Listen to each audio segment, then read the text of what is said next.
আমরা এটা গিয়েছিলাম মিনি জু, যেটা ইকো ইকো পার্ক যে আছে সেটার গেট নাম্বার 4 দিয়ে, মানে খুব কাছে, হেঁটে পথ, মানে আমরা হেঁটেই গেছিলাম। ইকো 4-এ নেমে যে বাঁ দিক করে যে রাস্তাটা সোজা গেল, ওই দিক দিয়ে যেতে হবে, মানে গেট 6 যেদিকে আছে, ইকো পার্ক গেট 6 সেই দিকটায়। তো এখানে আমরা গেছিলাম। তো প্রথমে এখানে আমরা অনেক পাখি দেখেছি। তারপরে এখানে ছিল এই জিরাফগুলো।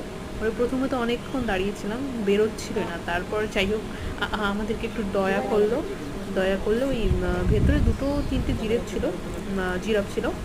তো পরে এই একটা জিরাফ আসলো, মানে ও এরকমই করছিল এসে, যে মনে হচ্ছিল যে এসে আমাদের জন্যই এসছে, মানে সুন্দর করে হাঁটছিল। খুব সুন্দর দেখতে, খুব সুন্দর। তোমরা কিন্তু চাইলে একবার ঘুরে আসতে পারো এই ইকো পার্কের যে মিনি জুটা রয়েছে সেটাতে। Thanks for watching.